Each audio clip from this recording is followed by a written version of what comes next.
Europe, 1914. The bustling center of the world and the heart of every great empire on the planet.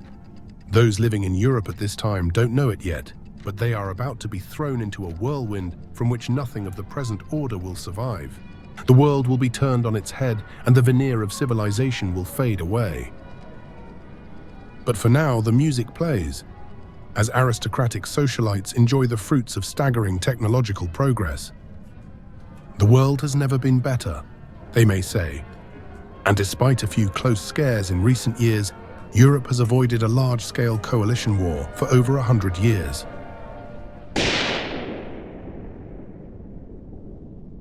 A shot rings out, and the world listens. Gavrilo Princip has made world history by assassinating the heir to the Austrian throne, Franz Ferdinand. Princip is a member of the Black Hand, a Serbian insurgent group in Austrian-controlled Bosnia. The Austrians waste no time.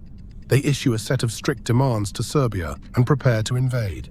Meanwhile, Russia prepares a military action of its own. It cannot afford to lose Serbia. Doing so would give the German world uncontested control of the Balkans. Germany is fully invested in the defense of Austria against Russia, and France is bound to the defense of Russia through the 23-year-old Franco-Russian military alliance. And thus, the stage is set. Austria declares war on Serbia, the unthinkable slips the temporal plane, and in a flash, every great continental power is at war. The Germans conquer Luxembourg and invade Belgium, wasting no time in a gambit to swing around the French north, drawing Britain into the war, while France executes an invasion of its own in the German south. The Belgians mount a heroic defense in the surrounded city of Liège, while Austria in the east thrashes against the Russian border, trying to delay their invasion of Germany. Liège finally surrenders after 2 weeks in the eye of the German hurricane. The Reich presses forward, though victory now may already be impossible. As German spearheads blow their way through the French north, the east collapses, and the commander declares the situation hopeless. The legendary Paul von Hindenburg exits retirement to personally take control. He delivers a miracle. At Tannenberg, the Russian Second Army is wiped out. While in the west, the war reaches its endgame. The French burst with elan, raising a wall of men and steel which checks and decimates the Prussian advance. The Germans are cast into a retreat which threatens their imminent destruction. But the Germans put up a last stand, holding on with their bare fingernails, clawing at the earth with spade and rifle, desperately trying to raise defenses. While in the east, the giant Hindenburg carries the weight of 2 nations on his shoulders, slamming into the Russians 3 against 1 in an effort to prevent the collapse of Austria. His compatriot Mackensen launches a gambit from Silesia to shorten the front line by reaching the Vistula River, while the armies in the west race to outflank each other to the north, and Germany begins hammering the Belgian citadel of Antwerp with heavy artillery. The Sixth Army, in which a young Hitler now serves, attempts to outflank Antwerp by driving on the coastal town of Dunkirk, but Belgium pulls back, shortening the front line. While in the east, the Germans and Russians fight on the banks of the Vistula. For days, Ivangorod and Warsaw begin to resemble Stalingrad, but daring Russian cavalry cast Mackensen into full-on withdrawal. The Austrian First Army arrives too late to salvage the situation, and the Central Powers are forced to flee Poland with the Russian bear on their heels. Meanwhile, in the south, Austria slowly edges its way forward into the stubbornly resisting Serbia behind the drum of heavy guns. And in the Black Sea, the Ottoman Empire launches a surprise attack on the Russian fleet in Sevastopol harbor, throwing its weight in with the Central Powers. Russia moves as aggressively as possible, hoping to bring aid to the embattled Serbia. It encircles Przemyśl and advances to breach the Prussian fallback line. But before they can bring up their heavy guns, the Germans sweep them back into Poland in a fierce counterattack. The forces of the Reich aim to capitalize on their newfound momentum, moving to encircle Łódź. But in a clash of steel and bayonet, their spearhead is cut off by a reformed Russian Second Army. In maneuvers reminiscent of Caesar in Gaul, the isolated force survived for 3 days behind enemy lines, making their way back to the receding German front. Meanwhile, Austrian forces capture the Serbian capital of Belgrade. But Serbia is not yet done. In her boldest moment, the Serbian nation throws herself forward. Lacking in artillery, Serbian forces crash on the Austrians with rifle and bayonet. The Austrian front is totally overrun, and the majority of the 5th and 6th Austrian armies melt into Serbian captivity.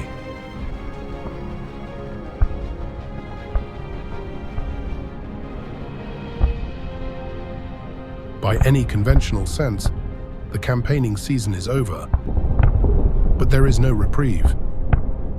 For a single day on Christmas in parts of France, the chattering choir of machines of death drops to a slow din, and more than 100,000 visit their enemies in no man's land to share festivities. In the East, soldiers are not so lucky. War rages over the holiest Christian day, a painful reminder of the East-West religious schism, more than 1,000 years old. But a new year dawns, and with it, the realization that this frightening exchange of industrial terror may last many Christmases to come.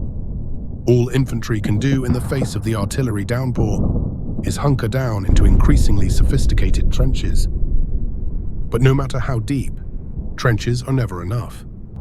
Shrapnel shells burst overhead, flechettes of twisted metal screaming into bodies in the open top trenches. Men dig tunnels seeking refuge from the shrapnel, but the crash of high explosive above their shelters buries them alive. After enormous successes in 1914, Hindenburg persuades the reluctant German Chief of Staff, Falkenhayn, to divert the newly created 10th Army to the east. After an incredibly aggressive 1914, the Russian army is in tatters and struggling to catch its breath. The Germans take advantage. Through waist-high blizzard, the Prussian Tiger lurches across the frozen Masurian lakes. The Russian First Army is pursued into the snow-capped woods of Augusto, and in scenes reminiscent of the Teutoburg forest, most of the army becomes helplessly lost, surrounded in a dark woodland by frenzied Germans. But unable to take Białystok and pinned between the impregnable fortresses of Osowiec and Grodno, the German 8th Army pulls back. But the recapture of East Prussia gives way to a chilling revelation. More than 40% of the German population have vanished. The war takes on a bitter new dimension, and on the insistence of Hindenburg and his Chief of Staff, Ludendorff, German war policy will turn decisively against Russia. But for now, the fresh 11th Army advances for its first taste of hell near Neuve-Chapelle. Meanwhile, the Russian 5th Army enters the German port town of Memel. But the 5th is emblematic of the whole Russian army at this time. Facing a terrific ammunition shortage, it has no choice but to withdraw in the face of a determined 10th Army attack. The German 10th makes a discovery. More than 10% of Memel's population have been abducted. It becomes clear that Russian policy is to deport the Prussians. German resolve is steeled, and the war becomes a conflict of national survival, Slav against Teuton. Meanwhile, in the west, the drums of Gallic war beat more fiercely than ever, as the French lob shells at a pace never seen. But the Germans are determined to beat Russia, even with an arm behind their back. They withdraw the 11th Army for service in the east, even as the 4th and 6th Armies prepare for an offensive against the British. And now, the power of modern chemistry will enter the battlefield. Under cover of yellow fog, the 4th and 6th enter British trenches with club and bayonet, wearing ancient masks of war, the frightening product of modern industry. While between the villages of Gorlice and Tarnów, the German 11th arrives with newly manufactured gas shells. Under toxic plumes, the Russians are driven from their trenches, blinded and sputtering into open fields, where they are torn apart by shrapnel bursts. Division after division disappears from the Russian order of battle as they are slain, and the conventional Russian army is swept away. But under icons of the Virgin Mary and the Emperor, the Russians counterattack with any tool available, using hammer, pitchfork, and sickle, while the French storm across the mud at Artois and drum the Germans, trying to pull their teeth out of Russia. Meanwhile, in the south, Italy enters the war for the cause of the Entente, but their offensive into the mountains of southern Austria is stopped flat. The Russians suffer from severe depletion, and their army is rapidly becoming medieval. Across the vast Trans-Siberian Railway, the British and French already deliver over 30% of Russian ammunition. But this is simply not enough. Britain throws the financial weight of its empire behind a mega project. It will finance a railway from Petrograd to the Arctic Circle and unrestrict arms shipments to Russia in under a year. The German window for opportunity narrows. Teutonic armies are set to snap the neck of a giant. The Prussian 8th Army runs wild between the fortresses of Osowiec and Grodno, as a coalition of armies in the south sweep the Russian 11th and 7th with gas shells and send them beyond the Bug River. The Russian position in Poland becomes an island, only accessible by bridge, while the French wind up their attacks on the German front for the year, having met sheer exhaustion and having lost more than a dozen divisions in Russia's aid. Now, more than ever, the isolated Russians are truly alone. The Russian 12th Army is given orders to withdraw from Courland to avoid imminent envelopment, but the fate of the armies in Poland is already sealed. With their backs to the swamps of Pripyat, it is now too late to withdraw intact. Sitting in his field office, watching the disaster unfold in slow motion, Russian Commander Grand Duke Nicholas Nikolaevich sweeps aside his maps of the battlefield and issues an unprecedented, unencrypted radio order to anyone who will listen. He calls on the Russian to remember the War of 1812, when hope had also seemed lost. But as he does so, the Teutons of Abteilung Voyage cross the Vistula by raft and pontoon. The Russian defenders enter an every-man-for-himself panic, leaving Novogorgievsk behind. And now the Russian defense folds into a full-on rout. Troops abandon their heavy equipment, drowning in the swamps, while the Second Army redeems itself at Osowiec, making a last stand as its soldiers cough out their lungs under barrage by poison gas.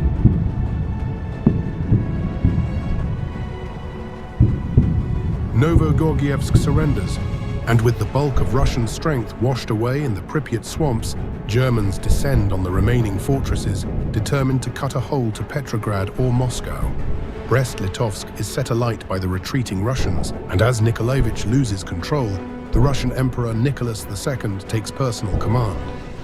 Nicholas is shocked as German pioneers raid through northern Belarus, coming within just a short few kilometers of his headquarters in Mogilev.